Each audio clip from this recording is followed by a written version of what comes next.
কিভাবে ইসলামী সঙ্গীতের সাথে সম্পৃক্ত হলেন? এটা একটু যদি আমি আগে থেকে বা এর সাথে প্রাসঙ্গিক কিছু কথা আপনার সাথে অ্যাড করতে চাই, সেটা হলো আমি ৯০ দশকের প্রজন্ম। আমরা ৯০ দশকে জন্ম নেওয়া লোক। ৯০ দশক এমন একটা দশক, সেটা হলো বাংলাদেশের নয়, পৃথিবীর ইতিহাসে একটা গোল্ডেন টাইম।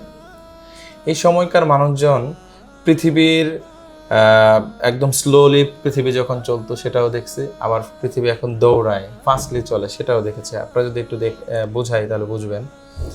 আমি ছোট সময়, এমন একটা সময় ছিল যে কারেন্ট, ইলেকট্রিসিটি, হ্যাঁ, এই যে আজকে এত আলোকিত ইলেকট্রিসিটি বিষয়টা কি, এটা একটা সময় আমরা বুঝি নাই।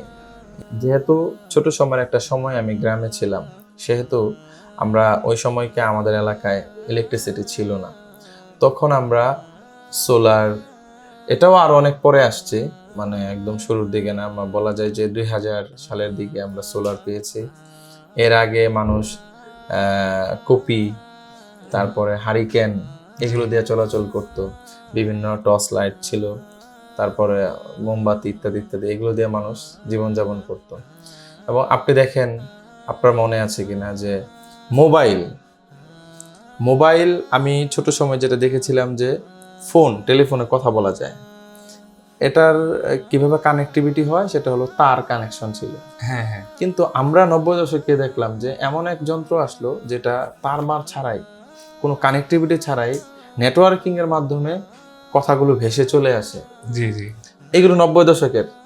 এবং আপনি যদি আরেকটু দিকে দেখেন, যদি টিভি, ৯০ দশকের আগে টিভি ছিল হলো সাদা কালো, ৯০ দশকে রঙিন টিভি আসছে। মানে এটা যদি মানে বলা যায় আপনি সাদা কালো এবং রঙিন দুটো প্রজন্মের বা দুটো বিষয় আমার মধ্যে আসছে। তো যে কারণে বলা যায় যে আমাদের মধ্যে বাস্তবতা, অবাস্তবতা বা পৃথিবীর পরিবর্তন এবং পৃথিবীর কোন জিনিসটা মানুষ শূন্যে ভেসে দেখছে আর কোনটা বাস্তবিকভাবে দেখছে, সেটা পার্থক্যটা মোটামুটি বুঝতে পারি। সেই জায়গায় আমার ছোট সময় আমরা যখন গ্রামে মক্তবে পড়তাম, তো আমার মনে আছে যে আমার দাদারা পূর্বের বাড়িতে ওনাদের নিজেদের মসজিদ ছিলেন। পরবর্তীতে ওনাদের সংসার বা পারিবারিক সদস্য বেড়ে যাওয়ার কারণে বা আরও একটু বড় জায়গা নেওয়ার কারণে আমরা একটু আমাদের পুরনো বাড়ি থেকে নতুন একটা জায়গায় নিজেরা বাড়ি বানিয়েছিলাম। জি। ওইখানে মোটামুটি কয়েকটা ফ্যামিলি পরিবার ছিল তখন। তাদের জন্য একটা নতুন মসজিদ করা হয়েছিল। একটা সময় মাইক আসছে, ছোট ছিলাম। তো এই মাইকে আমরা দেখা যেত বিভিন্ন সূরা কেরাত এগুলো পড়তাম। তো তখন থেকে একটু পড়লে মানুষ ভালো বলতো।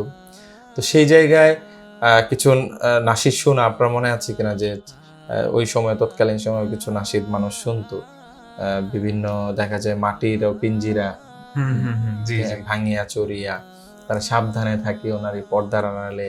তারপরে আরো ছিল হলো কিছু মুহাররম কেন্দ্রিক কিছু গান, গজল এলাকা ভিত্তিক চলতো। তো এইগুলো বিভিন্ন সময় অনেকে মাইকটাকে বাজাইতো, এগুলো থেকে শুনে আমরা কিছু কিছু শিখতাম। সেটা থেকে একটা আগ্রহ তৈরি হওয়া। পরবর্তীতে এমন একটা হয়েছে যে মসজিদের এমনও হয়েছে যে মসজিদে কেউ নাই, আমরা গিয়ে চুপি চুপি মসজিদের মাইক বাজিয়ে হুট করে দুপুরে 11টায় বা বিকেলে মাগরিবের আসরের পরে কেউ নাই মসজিদে, আমরা খুলে নিজের আগে মাইক চালু করে নাশিদ গজল টজল গাইতেছি, এরকম অনেক হয়েছে। তো ওইখান থেকে মূলত আমার প্রাথমিক সঙ্গীতের বিষয়ে আইডিয়াটা নেওয়া বা গান গাওয়া, নাশিদ মানে গাওয়া, প্রথম ব্যাপারটা। দিকের গাওয়াটা মসজিদের মাইকে। হ্যাঁ, মসজিদের মাইক দিয়ে বলা যায় শুরু। পরবর্তীতে আমাদের এলাকায় বিভিন্ন মাহফিল হইতো, এগুলো গাইতাম। কিন্তু আনুষ্ঠানিকভাবে আমি যখন নরসিংদী বোয়াপুর মাদ্রাসায় হেফজখানায় পড়ি, তখন মাদ্রাসার হেফজখানা বা মাদ্রাসায় অনেক ভিজিটর আসতো বিভিন্ন সময়। ভিজিটর আসলে আমাদের যিনি হেফজখানার প্রধান টিচার শিক্ষক ছিলেন আমার হুজুর, উনি আসলে ম্যাক্সিমাম টাইমে আমাকে দাঁড় করায় দিতেন কোরআন তেলাওয়াত করার জন্য। কোরআন তেলাওয়াত করার জন্য। এই যে পোলাপানের সামনে কোরআন তেলাওয়াত করা শুরু হলো, এক পর্যায়ে পোলাপান আমাদের ক্লাসমেট যারা ছিল বলতো যে তুমি তো, তোমার কণ্ঠ তো অনেক সুন্দর, তুমি চাইলে তো গান টান শিখতে পারো। তৎকালীন সময় আমাদের ওইখানে আমার প্রথম মনে আছে, আমি আমাদের মাদ্রাসাগুলোতে বিভিন্ন অ্যালবাম বিভিন্ন শিল্পীর নিয়ে যেত, কারণ তখন প্রকাশ্যে ওইভাবে ইসলামী গানের অ্যালবামগুলো বেচা বিক্রি খুব কম হইতো। আপনার মনে আছে ২০০০ সালের দিকে হবে। তো আমি প্রথম একটা গান আমাদের ছাত্রদের অনুরোধে আমি শিখি, জীবনের নৌকা চলে চলে রে তরঙ্গ মাঝে। আচ্ছা এটা হলো আমার কাছে মনে হয় সম্ভবত এটা রণাঙ্গন শিল্পী গোষ্ঠীর গান। তখন আমরা প্রথম আজাদ ভাইয়ের গানও শুনি।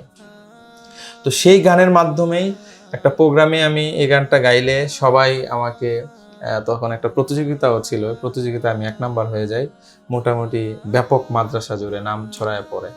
এরপর থেকে এই তো নেমে পড়লাম এলে। শুরু করলেন নাকি? হ্যাঁ।